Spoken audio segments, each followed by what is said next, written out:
मैंने संसद में हो रहे घोटाले का उजागर किया था। मैंने कहा कि मैं राजनीतिक जीवन से संन्यास ले लूंगा अगर इस भ्रष्टाचार का पैसा, एक पैसा भी मेरे खाता में बता दे।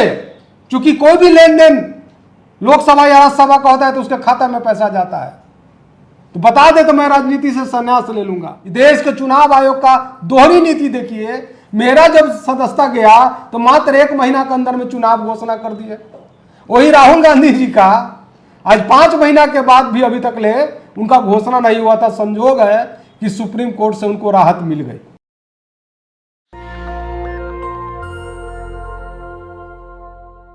नमस्कार, मैं शंभू कुमार सिंह और आप देख रहे हैं नेशनल दस्तक। सुप्रीम कोर्ट ने एक आदेश दिया कि जिनको भी 2 साल से ज़्यादा की 2 साल या 2 साल से ज़्यादा की सज़ा होगी उनकी सदस्यता चली जाएगी, चाहे वो सांसद हों या विधायक हों या सरपंच हों। बाकी जगह इस चीज़ की चीज़ें लागू नहीं हैं, सिर्फ चुने हुए लोगों के लिए लागू है। लेकिन हाल के दिनों में देखने में आया है कि राहुल गांधी की सदस्यता तो वापस आ गई। आजम खान वाले मामले में आपको पता है क्या हुआ, बाद में पता चला कि उनको फंसाया गया था, लेकिन वहाँ चुनाव हो गया। ऐसे ही एक विक्टिम है मेरे साथ, नाम है इनका अनिल सहनी। 2 बार मेंबर ऑफ पार्लियामेंट रहे, अभी विधायक थे आरजेडी के, और इनको टीएडीए का एक केस था जिसमें इनका कहना है कि उसमें जो जिनको स्वीकृति होनी चाहिए थी केस चालू करने के लिए, उनकी स्वीकृति भी नहीं ली गई और 2 साल की इनको सज़ा हो गई और इनकी सदस्यता चली गई। सवाल है कि जब राहुल गांधी के सज़ा पर रोक लग सकती है, अभी हाल ही में बीजेपी के ही सांसद हैं, पूर्व राज्य मंत्री थे और अभी वर्तमान सांसद है कथेरिया, उनको भी सज़ा हुई है, तो क्या इस कानून के तहत ज़्यादातर SC ST OBC के लोग कन्विक्ट हो रहे हैं? लालू यादव का कन्विक्शन आपको पता है, आजम खान के बेटे और आजम खान के साथ हुआ। अनिल सहनी हमारे साथ एक बड़े गवाह हैं आज इस मामले के। इनका मामला अभी दिल्ली हाई कोर्ट में पेंडिंग है। उम्मीद है कि क्या राहुल गांधी को जिस तरह से न्याय मिला उस तरह से उनको मिल पाएगा। और सवाल है कि आप कल्पना कीजिए कि जिस तरह का जुडिशियल सिस्टम है, जहां डाइवर्सिटी नहीं है, SC ST OBC के जजेज नहीं है, मैं नहीं कह रहा हूं, इस देश के कानून मंत्री ने कहा है अभी पार्लियामेंट में P. विल्सन के एक सवाल पर कि सारे जज OBC SC ST के कितने जज हैं, और इस देश में जातिवाद की बात से तो आप इनकार नहीं कर सकते हैं। तो सहनी जी से यही सब सारी चीज़ें समझने की कोशिश करेंगे कि पूरा मामला क्या था, आगे क्या होगा। कब आपको आपका सदस्यता ख़त्म कर दी गई? मेरी सदस्यता जो है सो सितंबर 2022 में जब यहाँ रॉस ओमनी कोर्ट से सज़ा मुकर्रर किया गया था, उसके बाद से 1 सितंबर 2022 से MP MLA कोर्ट से ना, MP MLA कोर्ट से किया गया था, और उसके लिए हमने हाई कोर्ट गए, हाई कोर्ट से सुप्रीम कोर्ट भी गए।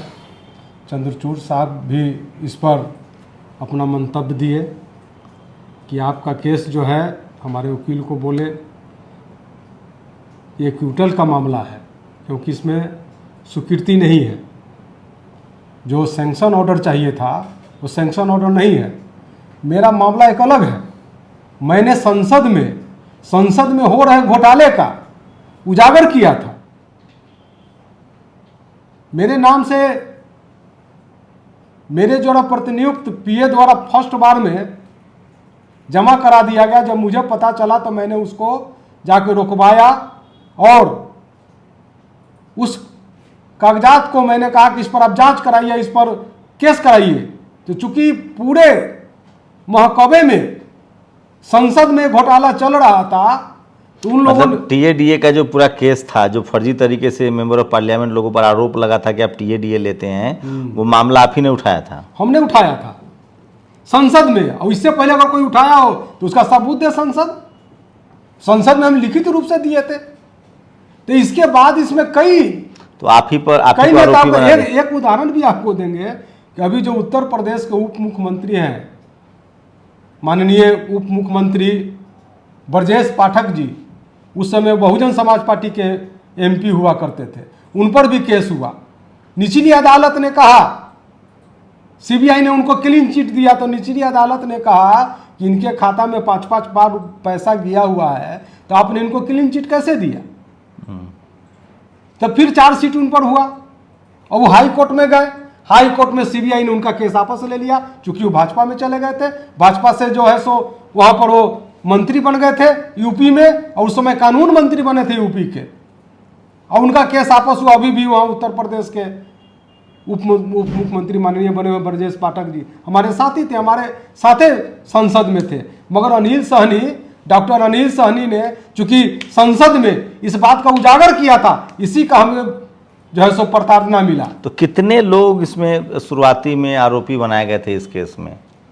सीबीआई ने ही। ऐसे तो जहां पर खान था लोकसभा में, लोकसभा के उस समय के अध्यक्ष ने कह दिया कि लोकसभा में जांच करने की जरूरत नहीं है। लोकसभा में सीबीआई को टपने नहीं दिया। अगर लोकसभा में जांच अगर होता, आरटीआई से कई लोगों ने लाया है उसका थी, कोई आरटीआई से भी लोग जवाब नहीं देते हैं, तो उसके अनुसार सैकड़ों सांसद वहां से भी आते। मगर चूंकि लोकसभा के अध्यक्ष उस समय मीरा कुमार जी थी, उन्होंने रोक लगा दी कि नहीं, ये यहाँ हमारे लोकसभा में इसका जांच नहीं होगा। जब हमीद अंसारी जी जब उस समय थे, हमने हमीद अंसारी साहब से भी मिलकर बोले थे कि सर कम से कम हमारे खाता को भी तो चेक कर लेते, आखिर भ्रष्टाचार होता क्यों है, भ्रष्टाचार की परिभाषा क्या है। भ्रष्टाचार इसीलिए होता है कि कहीं ना कहीं पैसा का लेन देन हुआ हो। मैंने कहा कि मैं राजनीतिक जीवन से संन्यास ले लूंगा अगर इस भ्रष्टाचार का पैसा, एक पैसा भी मेरे खाता में बता दे। चूंकि कोई भी लेन देन लोकसभा या राज्यसभा का होता है तो उसके खाता में पैसा जाता है, तो बता दे तो मैं राजनीति से संन्यास ले लूंगा। उसके बाद भी चूंकि 15 का चुनाव था और हम स्टार प्रचारक के रूप में, महागठबंधन का स्टार प्रचारक के रूप में पूरा बिहार घूम रहे थे, भाजपा के लोगों को लगा कि यह जो है सो अति पिछड़ा के वोट को महागठबंधन के साथ लालू और नीतीश और तेजस्वी जी के साथ वोट करवा रहे हैं। तो उन्होंने 23 अक्टूबर जब मेन चुनाव का दौर चल रहा था, 23 अक्टूबर 1915 को मैं बिना सैंक्शन ऑर्डर का मुझ पर चार्जशीट दायर किया गया, जबकि नियम है कि कोई सांसद है तो उस पर सैंक्शन ऑर्डर के बिना कोई भी चार्जशीट दायर नहीं किया जा सकता है। बिना सैंक्शन ऑर्डर कर मुझ पर दायर किया गया। यह दलील मेरे वकील ने निचली अदालत को भी बताया कि इसमें सैंक्शन ऑर्डर अब तक नहीं है, यह केस चलना ही नहीं चाहिए था। मगर चूंकि हम शोषित, उपेक्षित, पिछड़ा, अति पिछड़ा, गरीब, गुरबा, अम्बेडकरवादी हैं, उसी फैसला आने के 15 दिन पहले हमने कहा था कि जय श्री राम का नारा जय भीम है। आप लोग भी देखे और सुने होइएगा, पूरा देश के लोग देखा था। और उस समय चूंकि भाजपा की सरकार छोड़कर और हमारे नीतीश कुमार जी लालू जी के साथ मिलकर महागठबंधन के साथ सरकार बनाए थे, उसी के 15-20 दिन के बाद हमको जो है सो सजा किया गया और हमारा सदस्यता जो है सो खत्म कराया गया। नहीं तो आपके साथ कितने लोग आरोपी बनाए गए थे? पब्लिक डोमेन में कितने लोग थे? अलग अलग उस सब पर केस हुआ था। एक ही प्रकार का जो दफा मुझ पर था वही दफा ब्रजेश पाठक जी पर था, वही मदनानी जी पर था, बी बंदोपाध्याय पर था, वही भाजपा का जो सांसद झारखंड से थे राज्यसभा में जेपी जी के पास था। इन सारे लोगों का था, बहुत सारा है जो आपको तो उस मामले में और किसी को सजा नहीं हुई है? किसी को सजा नहीं हुई। सजा के मामले में हम में हुआ, क्योंकि हम जो है सो कहीं झुके नहीं, हम कहीं पैरवी करने नहीं गए। हमने कहा, कहते थे कि जब सीबीआई मेरे यहाँ आया था तो सीबीआई को बोले हमारा जो है सो जो वो लोग स्टेटमेंट लिए थे सीबीआई वाले, वो स्टेटमेंट भी गायब कर दिया, अदालत के सामने प्रस्तुत नहीं किया, अपना मन से स्टेटमेंट बना के हमको कई मरतबे पकड़ के बंद किया। हमको कई मरतबे बोला, कॉपी तो आपके पास होगी ना जो आपने स्टेटमेंट दिया? हमको वो भी नहीं ना दिया दस्तखत। हमारा स्टेटमेंट लेना चाहिए ना, आखिर स्टेटमेंट बतावे कहाँ है हमारा दस्तखत किया हुआ स्टेटमेंट, कहाँ गया स्टेटमेंट? तो आपने जज को कहा नहीं कि ये स्टेटमेंट सब बात बोले हैं। जो उस ट्रायल जब हुआ था तो ट्रायल में इस बात को बोले थे, मगर जो हमारे जो केस के आईओ थे उन्होंने कहा कि इनका जो पहले वाला आईओ था उनसे हम नहीं लिए कागज, खुद स्वीकारा था वहाँ पर जज साहब के निकट। मगर ये सब जो बातें हुई है एक प्रकार से तो हमें प्रताड़ित किया गया है। और अब भी मुझे उम्मीद है उच्च न्यायालय में जो सुनवाई होगी वो जो है सो न्याय जरूर मिलेगा और मुझे पूरा विश्वास है कि न्याय मिलेगा। ये राहुल गांधी को जिस तरह से अभी वापसी हो गई है, उनकी भी सदस्यता रद्द हो गई थी, अब सुप्रीम कोर्ट से वापसी हो गई, तो आप लोगों को थोड़ी उम्मीद बंधी है?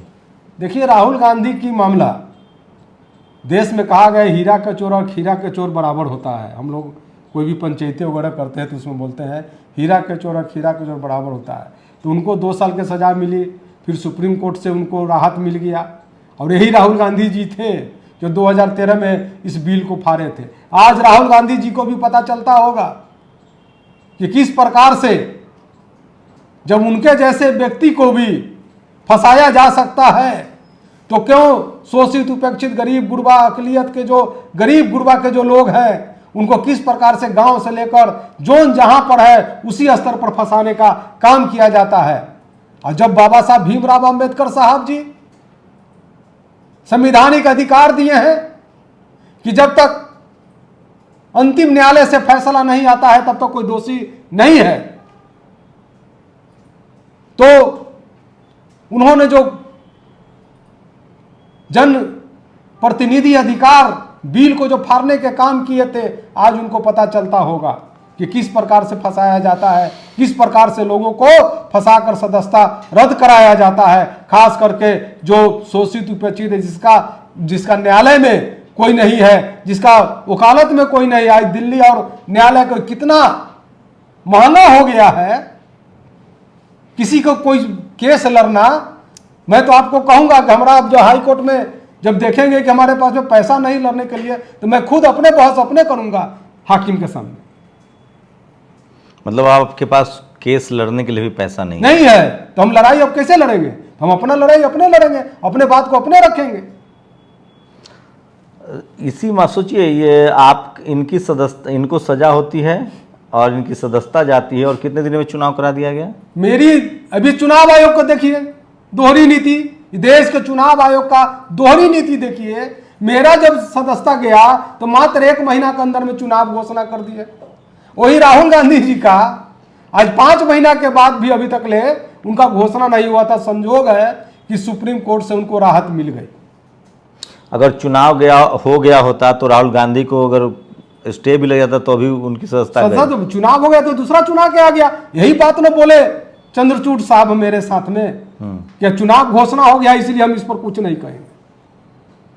जनता के बीच कैसे ले जाएंगे इस मुद्दे को? क्योंकि लालू यादव, आजम खान, बहुत एक लंबी फहरिस्त है। खासकर बीजेपी से भी जो 2-3 कन्विक्शन हुए हैं, जिसमें एक तो सैनी है ओबीसी, एक और अभी दलित समाज के कथेरिया है, एक उनके सवर्ण समाज के सिंगर की, जो कि रेप के केस में वो तो दोषी हो गए हैं, उनको तो लंबी सजा हो गई है।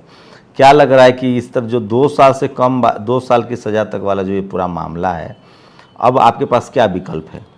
देखिए, विकल्प तो अब जो 2 साल के है, अभी जिस प्रकार से राहुल गांधी जी का आया है उस प्रकार से अब तो हमारा चुनाव तो हो ही गया, अब तो वापस आएगा नहीं। मगर आगे का जो फिर इसमें और लकड़म लगा हुआ है, 6 साल चुनाव 6 साल चुनाव नहीं लड़िएगा। तो मतलब सजा 2 साल और 6 साल, मतलब 8 साल हो गया ना? नहीं, 6 साल ही होगा। 2 साल सजा और 4 साल फिर बाद। अब जेल वो नहीं है, उसी में सब जोड़ा के होता है। जैसे किसी को 2 साल हुआ था, 3 साल हुआ, तो उसका दुगुना तकले आप चुनाव नहीं लड़िएगा। तो इसके लिए 6 साल तक चुनाव नहीं लड़ना, माने 2 चुनाव व्यक्ति नहीं लड़ेगा। जो जनता का सेवक है, जो बोलने वाला है, जो काम करने वाला है, उसको कहीं ना कहीं कोई फंसा कर और उसका सदस्यता खत्म करा देगा। तो इस पर सुप्रीम कोर्ट से लेकर और देश के जितने भी लोग हैं जो जनप्रतिनिधि बिल को जो फाड़े थे राहुल गांधी जी, आज उनको भी विचार करना होगा। आपको लगता है कि इसमें जो दलित वंचित शोषित समाज के उनको ज़्यादा फंसाया जाता है? जो रेशियो है वो तो वही ज़्यादा है, मुस्लिम्स, पिछड़े, ओबीसी और देखिए, हमारे जो जगदेव बाबू थे, जिनको बिहार का लेनिन बोला जाता था, वो बोले थे कि हम लोग लड़ रहे हैं तो हम लोग गोली खाएंगे, मारे जाएंगे, हमारी हत्या हो सकती है।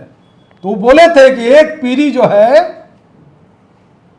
का हत्या होगा, गोली खाएगा, दूसरा पीढ़ी जब जान जाएगा कि अब ये लोग भी गोली मार सकता है, ये लोग भी इसके साथ बगावत कर सकता है, तो जो व्यवस्था जो चल रहा है जिन लोगों का सरकार जा रही है, जो मनुवादी व्यवस्था खत्म हो रहा है, वो लोग तुमको फंसाने के काम करेगा। दूसरा पीढ़ी को फंसाने का काम किया जाएगा। आज दूसरा पीढ़ी में लालू यादव से ले से अनिल सहनी, आजम खां और जितने भी शोषित उपेक्षित दलित पिछड़ा के लोग हैं, उसको किसी न किसी एन परकेन जो है सो केस में फंसाकर और उनका सदस्यता खत्म कराकर, उनको जो है सो सदस्यता खत्म कराकर केस में फंसाने के काम और बदनाम करने की काम यह किया जा रहा है पूरे देश स्तर पर। और ये जान लो, फंसाने वाले अब तीसरा पीढ़ी जो आएगा वो कभी माफ नहीं करेगा, उस देश पर सत्ता करेगा, इसे कोई नहीं रोक सकता। बाबा साहब भीमराव अंबेडकर जो संवैधानिक अधिकार देकर जो गए हैं, उसके अनुसार तीसरा पीढ़ी का राज इस देश में होगा जो हमारे बिहार के लेनिन जगदेव बाबू कह के गए हैं, वह समय अब पूरा होने जा रहा है। तो ये थे हमारे साथ अनिल सहनी। सोचिए, सबसे ज़्यादा इस सुप्रीम कोर्ट के फैसला आया था, उसको अध्यादेश लाकर बदलना चाहती थी यूपीए 2 की कांग्रेस सरकार, राहुल गांधी ने फाड़ दिया। तो आप सोचिए, कल्पना कीजिए कि एक लोअर कोर्ट का सेशन जज जो है वो प्रधानमंत्री की कुर्सी एक झटके में खा जाएगा और आप चुनाव भी नहीं लड़ सकते हैं। क्या अनिल जी की बातों से आप सहमत हैं? असहमत है? अपनी प्रतिक्रिया जरूर दीजिए। शुक्रिया Anil ji. Thank you. National Dastak की आपसे गुजारिश है कि अगर इसको बचाना चाहते हैं तो नेशनल दस्तक को सब्सक्राइब करने के लिए रेड कलर के सब्सक्राइब बटन को दबाएं, फिर बेल आइकन की घंटी दबाएं। नेशनल दस्तक को बचाने के लिए बहुत जरूरी है कि हर खबर को शेयर करें, लाइक करें, कमेंट जरूर करें।